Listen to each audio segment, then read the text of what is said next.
And welcome back to Two Cool Brothers, the coolest podcast in the world. This is your boy James, and I do want to acknowledge first, this is a terrible angle to record podcast. I know this, but luckily brown is beautiful in all angles. So with that being said, Friday, June 5th, we are a week removed from the killing of George Floyd, and Long Beach out here, there's been protests every day.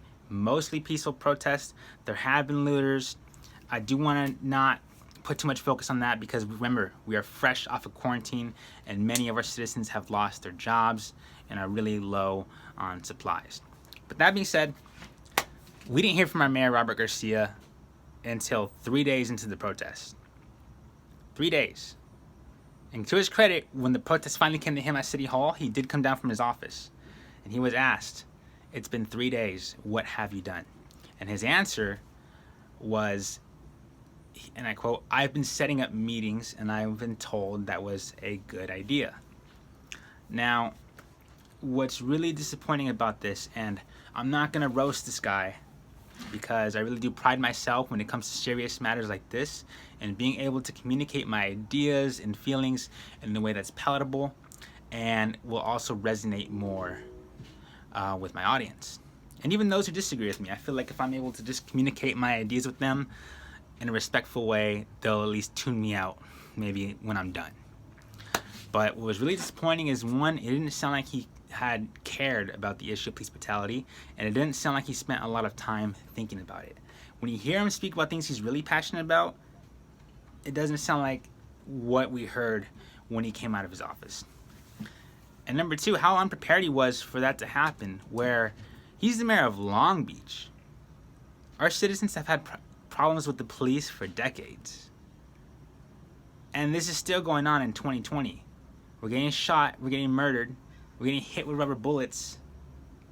We went viral because one of the officers put a gun in a child's face. The child was on her dad's shoulders, gun in her face. Oh, we went viral twice because one of the officers decided to take a photo of his baton next to a puddle of blood on the street. It had some weird caption like "getting some." Now this is not going to be a very long episode because I do not want to give a speech. I do not want to be overly dramatic. There's enough of that going on social media.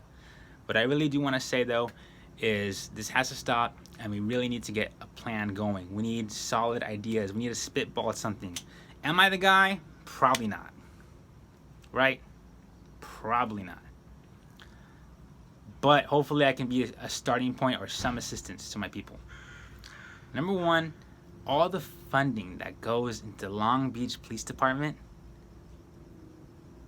and then they get bloated overtime hours and bloated pensions, for that money to get funneled back to our politicians, specifically our mayor, when they're running for office, that's not something that sits well with the people. And I don't think a true resident of Long Beach, when they think of how they would want to construct this city, that's not ideal for who my ideal mayor would be. I got chill for a bit. So that's something I feel like has to be addressed, has to be changed. And the behavior of the officers. And I'm not talking about what was caught on camera and may have been ambiguous. I'm talking about that post that we saw, holding the baton over the blood, putting a gun in a child's face. That has to be addressed too. There has to be harsh action for that. Those bike lanes, those rainbow roads, listen, those rainbow roads do not protect our LGBTQ brothers out there from rubber bullets. So we know those don't do us any good at this point. We need real solid change. We need to defund the police. I'm not talking radically. I'm not saying just ban the police. But there really needs to be some oversight from the community on how money is spent with the LBPD. Now, I'm going to cut this podcast right now. And I want to hear some feedback. I want to hear some solid ideas. I want to hear some dialogue going. Because this keeps happening. It's been happening. I want to see reform happen before I see another black person or brown person or any person killed. unjustly by the police. So with that being said, thank you for turning into Two Cool Brothers. One last thing before I let you go. Shout out to Senator Lena A. Gonzalez. I do want to apologize if I had mispronounced your first name. I know that happens a lot. From District 33. I do want to point out that she had DM'd an Instagram user who has set up a page for community resources, and they had made a post about this Senator Gonzalez and had some really good points and some really good questions about some decisions she's made since she took office.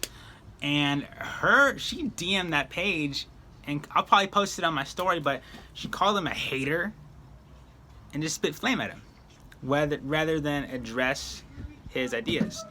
Now, credit to her, she had messaged me, and what I do want to say is she had a good point. That person did not have their face or their identity on that page, and what she says, when someone comes at her hiding behind an icon, then that's how she reacts. But with that being said, now pretend it's me, and I clearly have my name on my Instagram. Now you can acknowledge the questions. You can do both, or better yet, not in this climate. We really need dialogue. We really need communication. That's clearly a citizen of Long Beach, or whether it's not. Was the points that they made invalid? That's something I hope gets addressed. We'll get into that later. Again, this is James, Two Cool Brothers. I have the best audience in the world, and I live in the best city in the world. I love you guys. Bye. You can hear the protests. It's crazy. Right now, they're actually at the mayor's house. And I'll let you guys guess if he came out or not. Spoiler alert, he didn't. That's too dramatic. I'll cut that out. Love you guys.